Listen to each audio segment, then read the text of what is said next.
नमस्कार बच्चों। तो आज हम आयनिक बंध के बारे में देखेंगे। तो आयनिक बंध किस तरीके से तैयार होता है उसके बारे में जानकारी प्राप्त करेंगे। तो आयनिक बंध मतलब इलेक्ट्रॉनों का आदान प्रदान।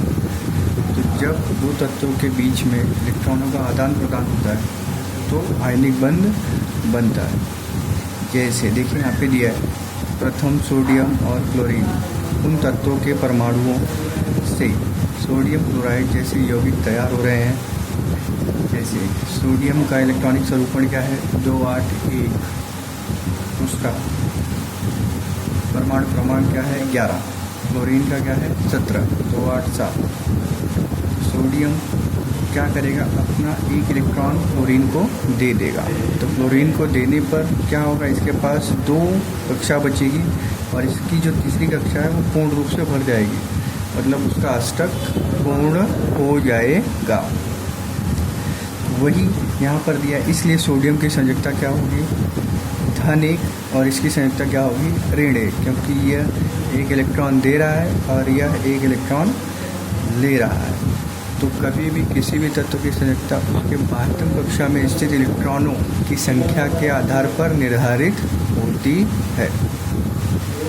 तो ये यहाँ पे देखो आकृति के द्वारा दर्शाया गया है। और देखें, परस्पर विपरीत आवेश वाले धन आयन और ऋण आयन के बीच स्थिर विद्युत आकर्षण बल के कारण निर्माण होने वाले रासायनिक बंध को हम लोग आयनिक बंध कहते हैं। वो आपको यहाँ पर दिया गया है। NaCl के बीच में जो बंध का निर्माण हो रहा है उसे हम लोग आयनिक बंध कहेंगे। ओके, यहाँ पर इलेक्ट्रॉनों का क्या हो रहा है, आदान प्रदान।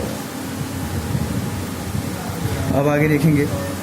देखिए, सोडियम और क्लोरीन इस तत्व से सोडियम क्लोराइड इस रासायनिक यौगिक का निर्माण इलेक्ट्रिक स्वरूपण के रेखांकन का उपयोग करके बताया गया है। तो आयन पर होने वाले +1 और -1 विद्युत आवेश के कारण एक आयनिक बंध तैयार होता है। और आयन पर जितना धनावेश होता है, जितना ऋणावेश होता है, उतना ही उस आयन की संयोजकता होती है। देखिए, आपको यहाँ पर दर्शाया गया है किस तरीके से आकृति में। क्लोरीन, दूसरा उदाहरण बताया गया है MgCl2, है ना। मैग्नीशियम, यह 2 क्लोरीन से इलेक्ट्रॉनों की साझेदारी करता है। मैग्नीज के बाह्यतम कक्षा के 2 इलेक्ट्रॉन यह 2 क्लोरीन के साथ साझेदारी करते हैं, तो MgCl2 बना है। इस तरीके से NaCl और MgCl2 यह दोनों क्या है, आयनिक बंध के उदाहरण हैं। आगे सहसंयोजकी बंध, जिसमें इलेक्ट्रॉनों का आदान प्रदान नहीं होता बल्कि इलेक्ट्रॉनों की साझेदारी होती है। जैसे यह S2, N2, O2, मतलब इसमें सेम प्रकार के तत्वों का समावेश होता है। ओके, जब समान गुणधर्म वाले तत्वों के परमाणु का सहयोग होता है तब सामान्यतः सहसंयोजकी बंध का निर्माण होता है। जैसे H का बंध H से ही बन रहा है, तो वहाँ पे सहसंयोजकी बंध हो रहा है। ओके, तो इस तरीके के बंध को हम लोग क्या कहेंगे, सहसंयोजकीय बंध का नाम देते हैं।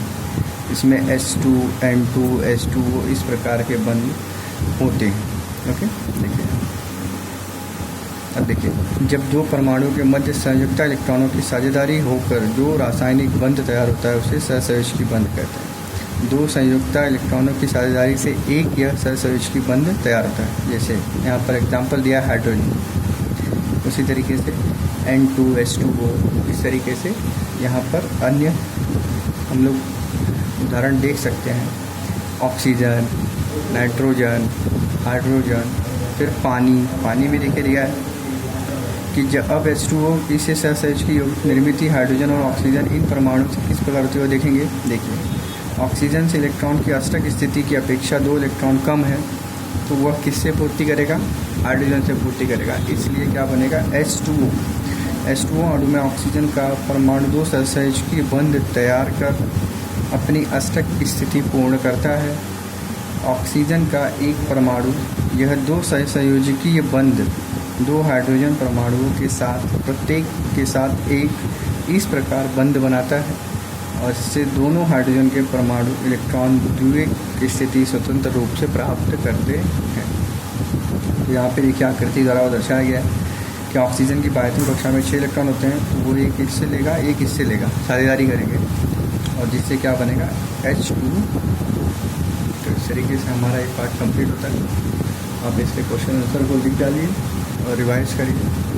फिर नेक्स्ट पीरियड में हम लोग नेक्स्ट पार्ट देखेंगे। धन्यवाद।